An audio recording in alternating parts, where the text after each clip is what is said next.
11 के प्यारे प्यारे बच्चों, welcome back to Gravity Circle. क्या हालचाल, how are you all? And guys, आज के वीडियो से we are going to start our new chapter that is redox reactions. So मेरे प्यारे बच्चों, कमर कस लो और स्टार्ट करते हैं हम लोग रेडॉक्स रिएक्शंस। नाउ गाइस, एक बात समझना, मैं आप लोगों के लिए आज जो ये वीडियो शूट कर रहा हूं, इस चैप्टर को हम बहुत जल्दी खत्म करने की कोशिश करेंगे। And guys, all I want is support from your side. Please guys, ऐसा मत करो कि आपको ये वीडियो मिलता है, आपको ये चैनल दिखता है, आपको पढ़ने में मजा आता है। So guys, keep on sharing, ठीक है? जितना शेयर करेंगे उतना ग्रो करेंगे, साथ में ग्रो करेंगे, साथ में पढ़ाई करेंगे। पॉइंट नंबर 2 गाइस, मेरा second YouTube channel Mrityunjay Pandya, उसको जरूर सब्सक्राइब कर लेना, क्योंकि उस पर मैं स्ट्रेटेजी वीडियोस से लेकर अपने hand written notes, DPPs, material सब उस चैनल पर आप लोगों को प्रोवाइड करवाता हूं, तो वो भी चैनल इंपॉर्टेंट है। तीसरा, हमारा ग्रेविटी सर्कल बायोलॉजी चैनल, जिस पर अमृता रावल मैम आप लोगों के साथ में बायोलॉजी डिस्कस करती हैं, and she is one of the very phenomenal faculties in India. तो गाइस, उस चैनल को भी आप लोग जरूर सपोर्ट करना। तो गाइस, अब रेडॉक्स रिएक्शन शुरू करते हैं। गाइस, मैं चाहता हूं इस वीडियो को, इस चैप्टर को फैला दो, हर जगह फैला दो, ताकि इस पर इतने ज्यादा मजा आए मुझे कि मैं आप लोगों के लिए और जल्दी जल्दी वीडियोस बना सकूं। देखो guys, to be very frank, 25 तारीख है, देखा जाए तो आप देख लो, बम फूटने की आवाज आ रही है आपको, लोग बाहर मना रहे हैं दीपावली छोटी वाली, लेकिन मैं आप लोगों के लिए बना रहा हूं वीडियो। तो अगर अगर आप लोगों के लिए थोड़ा सा सेक्रीफाइस करा, तो guys I want support from your side, all I want is support, ठीक है? तो चलो स्टार्ट करते हैं टॉकिंग अबाउट रेडॉक्स रिएक्शन। तो guys, what do you mean by redox reaction? तो देखो, रेडॉक्स जो वर्ड है, ये दो चीजों से मिलकर बना है, जिसमें रेड का मतलब होता है रिडक्शन और ऑक्स का मतलब होता है ऑक्सीडेशन। सो बेसिकली जो आपकी, मेरे लाडले बच्चों, जो रेडॉक्स रिएक्शन होती है, ये एक ऐसी केमिकल रिएक्शन होती है जिसमें आपको रिडक्शन भी होता हुआ नजर आता है एंड ऑक्सीडेशन होता हुआ भी नजर आता है। तो what do you mean by redox reactions? तो आप इसको ऐसे डिफाइन कर सकते हैं that those reactions in which oxidation, यानी ऐसी केमिकल रिएक्शंस जिसमें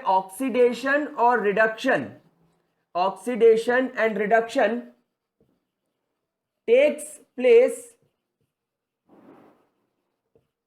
साइमल्टेनियसली। ये वो केमिकल रिएक्शन होती है जिनमें ऑक्सीडेशन और रिडक्शन एक साथ आपको होता हुआ नजर आता है। नाउ गाइस, इस चैप्टर की इंपॉर्टेंस क्या है? इस चैप्टर की इंपॉर्टेंस आपको इस चीज से समझ में आ जाएगी कि जो आपके ओजोन के अंदर जो होल हो रहा है, हमारे ओजोन लेयर में, ओजोन की परत में जो छेद हो रहा है, वो छेद जिस केमिकल रिएक्शन से हो रहा है, उसको भी एक प्रकार की रेडॉक्स रिएक्शन बोला जाता है। इसके अलावा आप लोगों ने एक टर्म सुनी होगी, कोरोजन। आपने एक टर्म सुनी होगी, कोरोजन। कोरोजन भी एक प्रकार की रेडॉक्स रिएक्शन है, कोरोजन हर मेटल का। उसके अलावा एक आपने वर्ड सुना होगा, extraction of metal from its ores. ये भी एक प्रकार की रेडॉक्स रिएक्शन है। सर, इसका मतलब थोड़ा सा बता दो। मेरे प्यारे बच्चों, आपको पता है ना, मेटल धरती के अंदर से निकलते हैं। हम जब अर्थ के अंदर खुदाई करते हैं तो हमें बड़े बड़े चट्टानों के फॉर्म में कुछ मिनरल्स मिलते हैं, और उस मिनरल्स में से हम लोग मेटल्स निकालते हैं। तो उसके मिनरल्स में से मेटल्स को निकालना भी एक प्रकार की कैसी रिएक्शन है? रेडॉक्स रिएक्शन है। तो ये तो मैंने कुछ ही एग्जाम्पल दिए हैं। एक बहुत अच्छा एग्जाम्पल मैं आपको बताता हूं। आपके पास में जितने भी फ्यूल्स हैं, आपकी बॉडी में जितने भी फ्यूल्स हैं, जैसे कि मान लो आपकी बॉडी में कार्बोहाइड्रेट एक प्रकार का फ्यूल है, देन आपकी बॉडी के बाहर आप पेट्रोल का इस्तेमाल करते हो, आप एलपीजी का इस्तेमाल करते हो, आप मीथेन का इस्तेमाल करते हो, आप सीएनजी का इस्तेमाल करते हो। जितने भी फ्यूल्स होते हैं, ये सारे फ्यूल्स को जब आप लोग बर्न करते हो और बर्न करने के बाद इनसे आपको क्या मिलती है, एनर्जी, ये भी एक प्रकार की रेडॉक्स रिएक्शन। तो मेरे प्यारे बच्चों, रेडॉक्स रिएक्शन की हमारे पास में बहुत खतरनाक यूटिलिटी है, बहुत ज्यादा यूटिलिटी है। मतलब आपकी बॉडी को चलाने से लेकर आपके घर बनाने तक के लिए, आपके घर बनाने में जो आप मेटल का इस्तेमाल करते हो उसको खराब करने के लिए, इनफैक्ट आपकी पूरी धरती को खराब करने में, हर जगह सुधारने से लेकर बिगाड़ने तक इस रेडॉक्स रिएक्शन के बोलबाले हैं मेरे प्यारे बच्चों। सो रेडॉक्स रिएक्शन अपने आप में एक बहुत ज्यादा इंपॉर्टेंट कॉन्सेप्ट है और हम इस चैप्टर के अंदर इसी कॉन्सेप्ट को बहुत बढ़िया तरीके से डिटेल में डिस्कस करेंगे। मैं एक एक चीज आप लोगों को इसके अंदर पढ़ाऊंगा, एक एक चीज आपको डिस्कस करवाऊंगा। मुझे नहीं पता कि आप लोगों ने क्लास 10th में इसके बारे में पढ़ा था या नहीं, क्योंकि मोस्ट ऑफ द केसेस में नहीं पढ़ा होता है। तो मैं आपको पढ़ाऊंगा और हेडिंग डालेंगे अब हम लोग इसके अंदर, that is classical concept, classical concept of oxidation, classical concept of oxidation and reduction, classical concept of oxidation and reduction. What do you mean bye classical concept? पुराने जमाने का, पुराने टाइम में, पुराने जमाने में जब आप लोग ऑक्सीडेशन और रिडक्शन के बारे में पढ़ते थे तो ये उस समय की बात है। तो क्लासिकल टाइम पर ऑक्सीडेशन एंड रिडक्शन को कैसे पता लगाया जाता था, हम लोग इसकी बात करते हैं। तो मेरे प्यारे बच्चों, मैं आप लोगों के लिए यहां पर एक डिस्टिंग्विश सॉर्ट ऑफ फील आपको दिला देता हूं, ताकि हम लोग ज्यादा टाइम वेस्ट ना करते हुए मेजर चीज की तरफ बढ़े, that is oxidation and reduction. To be very precise, ना तो स्कूल एग्जाम में इस चैप्टर की ज्यादा यूटिलिटी है, ना जेई और नीट में, लेकिन कॉन्सेप्ट की वैल्यू है। इस चैप्टर में से तुमको कोई नहीं बोलेगा 5-5 नंबर के क्वेश्चन लिखो, इस चैप्टर में से तुमको कोई नहीं बोलेगा कि 20-20 नंबर के क्वेश्चन लिखो।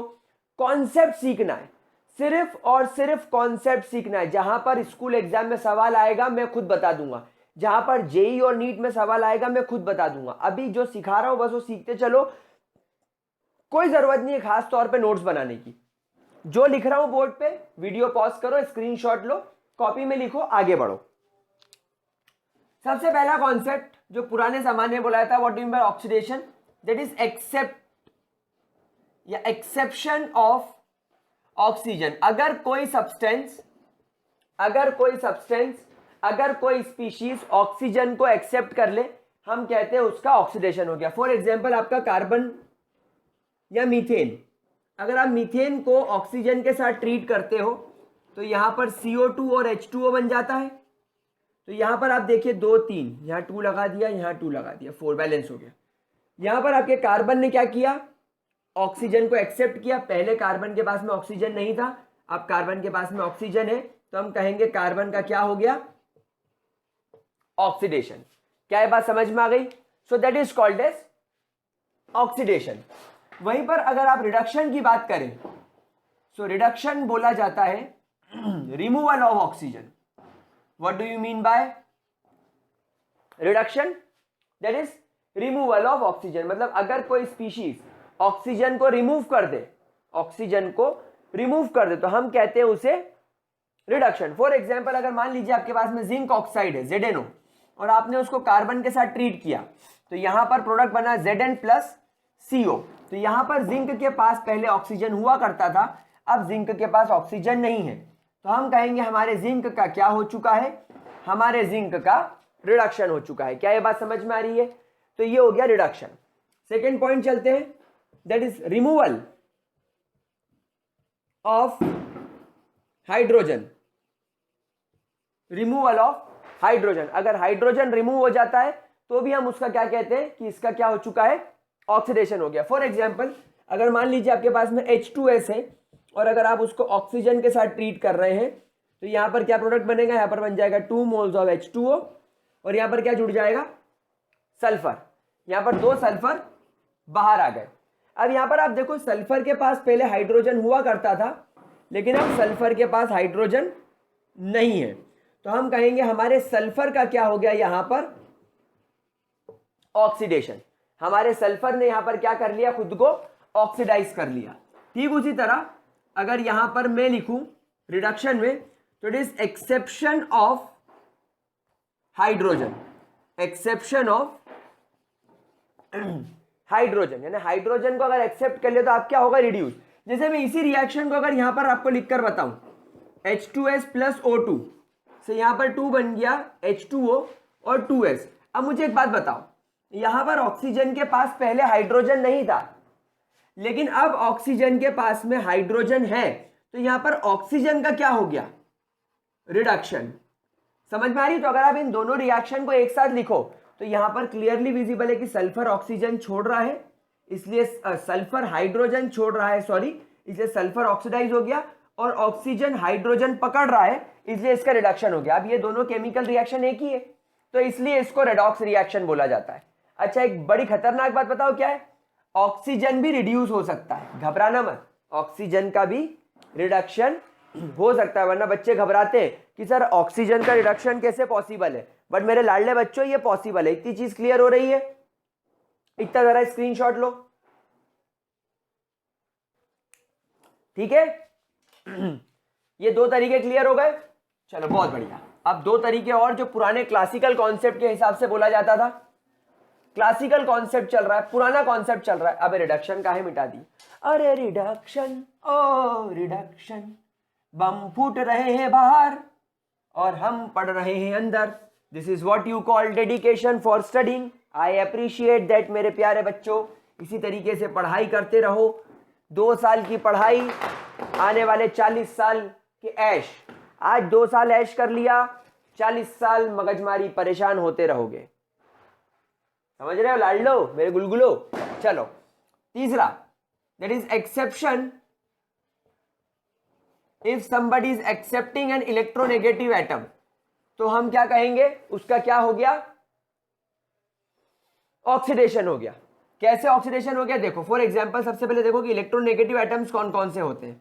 फोन, FON, ये तीनों इलेक्ट्रोनेगेटिव एलिमेंट्स कहलाते हैं, टॉप 3। उसके बाद क्लोरीन, ब्रोमीन, सल्फर, आयोडीन, ये सब इलेक्ट्रोनेगेटिव एलिमेंट्स की कैटेगरी में आते हैं। तो मान लो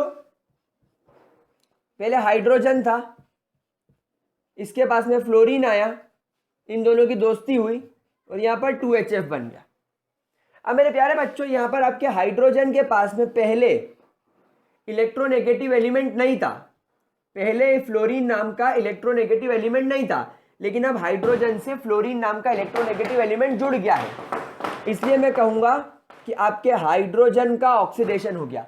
जिस प्रकार ऑक्सीजन रिड्यूस हो सकता है, उसी प्रकार हाइड्रोजन ऑक्सीडाइज भी हो सकता है। तीसरा point is the removal of electronegative atom. मतलब अगर आप इलेक्ट्रोनेगेटिव एटम को रिमूव कर दोगे, इलेक्ट्रोनेगेटिव एलिमेंट को अगर आप रिलीज कर दोगे, तो आप क्या हो गए, तो आप रिड्यूस हो गए। कैसे रिड्यूस हो गए? फॉर एग्जाम्पल, अगर मान लो आपके पास में PbS है, PbS को अगर आप लोगों ने हीट करा, 2 मोल्स ऑफ PbS को अगर आपने हीट करा, तो यहां पर Pb अलग हो गया, या चलो PbO है, और एक काम करते हैं और इजी ले लेते हैं भाई, इलेक्ट्रोनेगेटिव एलिमेंट हटाना है, तो यहां पर अपन ले लेते हैं HI। तो यहां पर H2 अलग हो गया और I2 अलग हो गया। हाइड्रोजन के पास में पहले इलेक्ट्रोनेगेटिव एलिमेंट था, अब उसने इलेक्ट्रोनेगेटिव एलिमेंट छोड़ दिया, पहले था अब नहीं है, तो यहां पर हाइड्रोजन का क्या हो गया, रिडक्शन। समझ में आ रही है मेरे प्यारे बच्चों को बात? मान लीजिए आपके पास में NaCl है, NaCl का आपने फॉर एग्जांपल इलेक्ट्रोलिसिस कर दिया, तो यहां पर सोडियम अलग हो गया और Cl2 गैस बन के उड़ गया। तो यहां पर सोडियम के पास पहले एक इलेक्ट्रोनेगेटिव एलिमेंट था, लेकिन अब सोडियम ने इलेक्ट्रोनेगेटिव एलिमेंट छोड़ दिया, तो इसका क्या हो गया, रिडक्शन। क्या ये बात समझ में आ रही मेरे लाडले बच्चों? चौथा पॉइंट, चौथा तरीका, that is removal of electropositive atom. Electropositive atom usually metals होते हैं। दुनिया में जितने भी मेटल्स होते हैं, they are very good electropositive. Metals के अलावा तुम्हारा हाइड्रोजन भी इलेक्ट्रोपॉजिटिव के अंदर ही आता है, कभी कभी कार्बन को भी यहां पर ले लिया जाता है, ठीक है। वैसे इनकी कोई यूटिलिटी नहीं है, ये क्लासिकल कंसेप्ट है, अब कहीं काम में नहीं आता, बकवास है, लेकिन पढ़ लेते हैं, इसको बुरा ना लगे इसलिए पढ़ लेते हैं। चलो ये रिएक्शन उठा लेते हैं, 2 moles ऑफ NaBr, या चलो 2 moles of AgBr, 2 moles of AgBr। AgBr पे जैसे ही सनलाइट गिराओगे तो सिल्वर अलग हो जाएगा और ब्रोमीन अलग हो जाएगा। अब पहले ब्रोमीन के पास एक सिल्वर नाम का मेटल था, और मेटल हम लोग सब जानते हैं इलेक्ट्रोपॉजिटिव होते हैं। इलेक्ट्रोपॉजिटिव का मतलब जो इजीली इलेक्ट्रॉन छोड़ दे, जिनसे आप इलेक्ट्रॉन इजीली निकाल सकते हो, उनको इलेक्ट्रोपॉजिटिव बोलते हैं। तो पहले ब्रोमीन के पास था, अब ब्रोमीन के पास नहीं है, तो मैं कहूंगा ब्रोमीन का क्या हो गया, ऑक्सीडेशन हो गया। वहीं पर अगर आपको रिडक्शन करना है तो यहां पर आपको क्या करना पड़ेगा, एक्सेप्टिंग द इलेक्ट्रोपॉजिटिव एटम। अगर आपने इलेक्ट्रोपॉजिटिव एटम को एक्सेप्ट कर लिया तो फिर आप क्या होगा, यहां पर रिड्यूस हो गए। फॉर एग्जाम्पल अगर मान लीजिए आपके पास में यहां पर H2 है और यहां पर आपके पास में Cl2 है, आपने इसे हीट करा तो यहां पर आप 2HCl हो गए। यहां पर हम लोग सब जानते हैं कि हाइड्रोजन एक बहुत खतरनाक इलेक्ट्रोपॉजिटिव एलिमेंट है। चलो आप एक काम करो, यहां पर आयरन ले लो। अब हम लोग सब जानते हैं कि आयरन एक प्रकार का मेटल है और मेटल इलेक्ट्रोपॉजिटिव होता है। तो यहां पर क्लोरीन ने इलेक्ट्रोपॉजिटिव एलिमेंट को खुद से जोड़ लिया और FeCl2 बना लिया। तो यहां पर क्लोरीन का क्या हो गया, रिडक्शन हो गया। तो ये आपके पास में मेरे प्यारे बच्चों कुछ क्लासिकल कॉन्सेप्ट हुआ करते थे पुराने टाइम में, जिनका हमको ज्यादा यूटिलिटी नहीं है, हमको इसका ज्यादा यूज नहीं करना है, ये कोई हमारे ज्यादा काम के नहीं है। पर स्टिल आप जरा इसका स्क्रीनशॉट ले लो, थोड़ा थोड़ा आपको समझ में आ जाएगा, तो ज्यादा कोई खास परेशानी वाली बात नहीं है। भाई समझ में आ गया तो कोई दिक्कत वाली बात नहीं है। क्या चीज क्लियर हो रही है, पक्की बात? चलो ग्रेट। अब क्लासिकल कॉन्सेप्ट के बाद मेरे प्यारे बच्चों, हाँ लिख लो लिख लो लिख लो, क्लासिकल कॉन्सेप्ट के बाद हम लोग रेडॉक्स रिएक्शन को पढ़ते हैं in terms of electron transfer. यानी अगर हम यहां पर इलेक्ट्रॉन ट्रांसफर की बात करें, अगर हम यहां पर इलेक्ट्रॉन ट्रांसफर की बात करें तो हम इस चीज को कैसे जस्टिफाई करेंगे। तो गाइस नेक्स्ट हेडिंग डालेंगे दैट रेडॉक्स रिएक्शन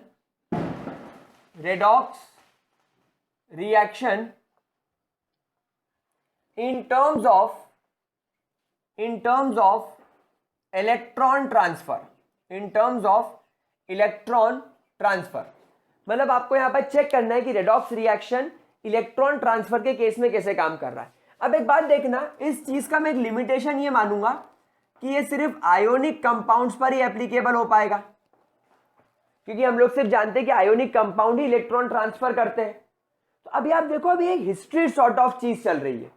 आपने पहले रेडॉक्स रिएक्शन समझा, फिर रेडॉक्स रिएक्शन में 4 पॉइंट पढ़े कि ऑक्सीडेशन और रिडक्शन एक साथ होता है, तो ऑक्सीडेशन कैसे कैसे कैसे कैसे होगा, रिडक्शन कैसे कैसे कैसे कैसे होगा, फिर उसमें मजा नहीं आया। तो अब हम एक स्टेप आगे आए, अब हम देख रहे हैं कि क्या इलेक्ट्रॉन ट्रांसफर इस चीज को 100% से जस्टिफाई कर सकता है। तो हाँ, हम इलेक्ट्रॉन ट्रांसफर के केस में भी बात करेंगे, पक्का करेंगे, 100% करेंगे। क्यों? क्योंकि हम लोग जितनी भी मैक्सिमम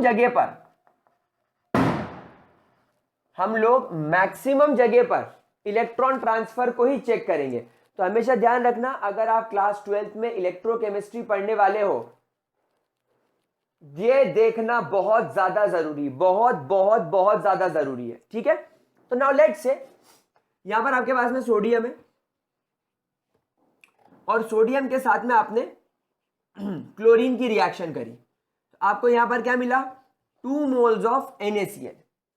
अब मेरे प्यारे बच्चों, आप लोग सब जानते हो दैट सोडियम जब कभी भी इलेक्ट्रॉन डोनेट करेगा, सोडियम जब कभी भी इलेक्ट्रॉन डोनेट करेगा, इस पर पॉजिटिव चार्ज आ जाएगा, और क्लोरीन हमेशा इलेक्ट्रॉन एक्सेप्ट करके अपने ऊपर नेगेटिव चार्ज ले आएगा। तो आप इस रिएक्शन को इस प्रकार से 2 हाफ में तोड़ सकते हो। अब एक बात ध्यान रखना, क्योंकि यहां पर 2 सोडियम है, तो यहां पर 2 सोडियम के आयन बनेंगे और यहां पर 2 इलेक्ट्रॉन निकलेंगे। सिमिलरली यहां पर Cl2 है, तो यहां पर आपको 2 इलेक्ट्रॉन्स लगाने पड़ेंगे ताकि यहाँ पर 2Cl नेगेटिव मिले। क्या बात समझ में आ रही है? जब आप इन दोनों पार्ट्स को, जब आप इन इक्वेशन के दोनों पार्ट्स को ऐड करोगे तो आप इसको कैसे लिखोगे? 2Na plus Cl2। अब यहां पर देखो, ये 2 इलेक्ट्रॉन्स और ये 2 इलेक्ट्रॉन्स कट गए और यहां पर 2Na पॉजिटिव और Cl नेगेटिव जोड़ के लिख दिया। क्या बात समझ में आ रही है आप लोगों को? तो यहां पर इस तरीके से आप एक रेडॉक्स रिएक्शन को मेंशन करोगे। नाउ गाइस, यहां पर क्लियरली विजिबल है दैट सोडियम इज डोनेटिंग और we can say releasing the electrons. Similarly chlorine is accepting the electrons. अब मेरी बात समझिए मेरे प्यारे बच्चों, जो इलेक्ट्रॉन एक्सेप्ट करता है आप कहेंगे उसका क्या हुआ है? रिडक्शन। और जो इलेक्ट्रॉन डोनेट करता है आप कहेंगे उसका क्या हुआ है? ऑक्सीडेशन। सो बेसिकली अगर आप इस रिएक्शन पे ध्यान दें तो यहां पर सोडियम ने इलेक्ट्रॉन डोनेट किया है, इसलिए सोडियम का हुआ है ऑक्सीडेशन, और क्लोरीन ने इलेक्ट्रॉन एक्सेप्ट किया है, इसलिए क्लोरीन का हुआ है रिडक्शन। क्या ये बात समझ में आ रही है मेरे प्यारे बच्चों? तो ये हो गया इलेक्ट्रॉन ट्रांसफर के केस में, ये हो गया आपके इलेक्ट्रॉन ट्रांसफर के केस में एक रेडॉक्स रिएक्शन के बारे में अंडरस्टैंडिंग। यानी एक रेडॉक्स रिएक्शन इलेक्ट्रॉन ट्रांसफर के केस में आप कैसे समझोगे?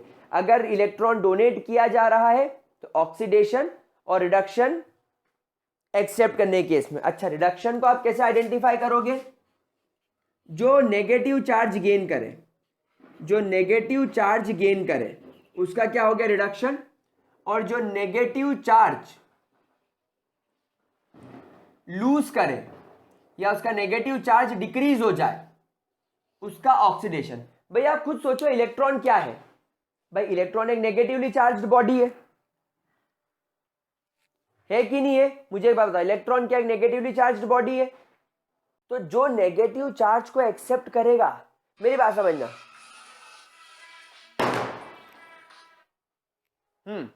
अब मेरी बात समझना, जैसे मान लो इलेक्ट्रॉन एक नेगेटिव चीज है, मान लो तुमको कोई बुरी आदत पड़ जाए, कोई नेगेटिव आदत पड़ जाए, दारू पीना, सिगरेट पीना, चरस गांजा, मेरे को प्यार है चरस गांजा, मान लो तुमको अगर इसकी आदत पड़ जाए तो तुम्हारे घर वाले क्या बोलेंगे?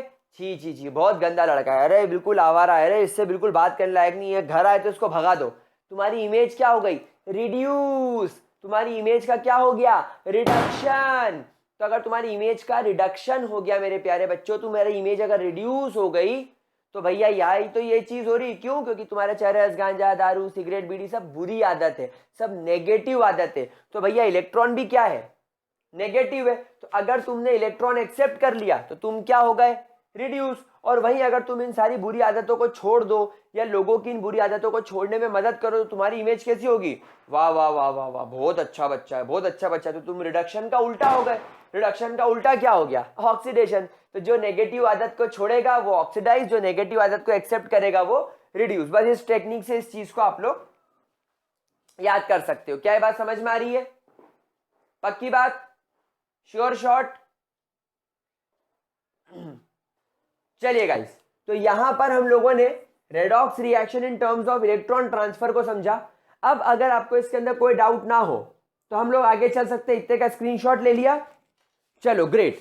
अब मैं आप लोगों को दो चीजें यहां पर सिखाने वाला हूं, that is what are oxidizing agents and what are reducing agents. अब हम लोग यहां पर दो बात करने वाले हैं, that what are oxidizing and what are reducing agents. So let's talk about oxidizing and reducing agents. Oxidizing and reducing agents. अब मेरे प्यारे बच्चों एक बात समझना, मैं एक LIC एजेंट हूं या तुम एक LIC एजेंट हो, तो LIC एजेंट का काम क्या होगा? LIC एजेंट का काम क्या होगा? लाइफ इंश्योरेंस कॉर्पोरेशन वाला, लोगों का बीमा करना। तो LIC एजेंट क्या खुद की LIC पॉलिसी निकालेगा? रोज सुबह उठा, खुद की LIC पॉलिसी बनाई, काम खत्म।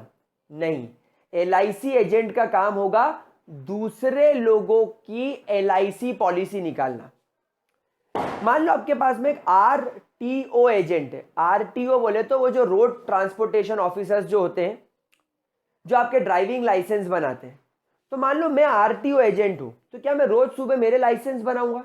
क्या मैं खुद के ड्राइविंग लाइसेंस बनाऊंगा? नहीं। अगर मैं एजेंट हूं, अगर मेरे नाम के आगे एजेंट लगा हुआ है, तो मैं दूसरे लोगों की मदद करूंगा ड्राइविंग लाइसेंस बनाने में। ठीक उसी प्रकार अगर आपसे कोई कहता है कि ऑक्सीडाइजिंग एजेंट्स कौन होते हैं, तो आप हमेशा ध्यान रखना, ऑक्सीडाइजिंग एजेंट्स का मतलब होता है जो दूसरों को ऑक्सीडाइज करते हैं, which oxidises others. Similarly reducing agent का काम क्या होगा? That reduces others. जो दूसरों को रिड्यूस करे वो रिड्यूसिंग एजेंट, जो दूसरों को ऑक्सीडाइज करे वो ऑक्सीडाइजिंग एजेंट। चलिए एक रिएक्शन से इस चीज को समझते हैं। मान लीजिए आपके पास में यहां पर सोडियम है और सोडियम यहां पर रिएक्ट कर रहा है ऑक्सीजन के साथ। तो ये जो रिएक्शन होगी O2, तो 4Na प्लस O2, तो यहां पर बनेगा Na2O। ये रिएक्शन हुई। अब आप इस रिएक्शन को जरा तोड़िए। हम लोग सब जानते हैं इलेक्ट्रॉन एक्सेप्ट करना काम ऑक्सीजन का है। तो यहां पर आपके 4 सोडियम ने 4 इलेक्ट्रॉन छोड़े होंगे। हम लोग सब जानते हैं इलेक्ट्रॉन छोड़ता है। तो 4 सोडियम ने 4 इलेक्ट्रॉन छोड़ दिए और यहां पे आपके ऑक्सीजन ने इन 4 इलेक्ट्रॉन को एक्सेप्ट करके 2O die negative charge occupy कर लिया। तो यहां से दो सोडियम ने एक ऑक्सीजन डाई नेगेटिव को पकड़ा और उसके साथ बॉन्ड बना लिया, और यहां पर बाकी के दूसरे सोडियम्स ने ऑक्सीजन के साथ चार्ज पकड़ लिया। तो ये तुम्हारे Na2O बन गया। एक Na2 ये रहा, एक Na2 ये रहा। समझ में आ रही बात? तो इस तरीके से ये आपकी रिएक्शन काम करेगी। अब यहां पर आप मुझे एक बात बताइए, सोडियम का क्या हो रहा है? इलेक्ट्रॉन छोड़ने की वजह से सोडियम का हो रहा है ऑक्सीडेशन, और ऑक्सीजन क्या एक्सेप्ट कर रहा है? इलेक्ट्रॉन। तो ऑक्सीजन का क्या हो रहा है यहां पर? रिडक्शन। क्या यहां तक की बात समझ में आ गई? अब मेरी बात समझना, सोडियम के छोड़े हुए इलेक्ट्रॉन एक्सेप्ट कौन कर रहा है? सोडियम के छोड़े हुए इलेक्ट्रॉन ये ऑक्सीजन एक्सेप्ट कर रहा है। मतलब इस ऑक्सीजन ने ये जो 4 इलेक्ट्रॉन एक्सेप्ट करे हैं, ये 4 इलेक्ट्रॉन किसके हैं? ये सोडियम के हैं, क्योंकि ये तो एक बर्तन में रिएक्शन चल रही है, या आप इस रिएक्शन को एक चेंबर में कर रहे हो। तो यहां पर सोडियम इलेक्ट्रॉन छोड़ रहा है, तो यहां पर ऑक्सीजन उसके इलेक्ट्रॉन को एक्सेप्ट कर रहा है।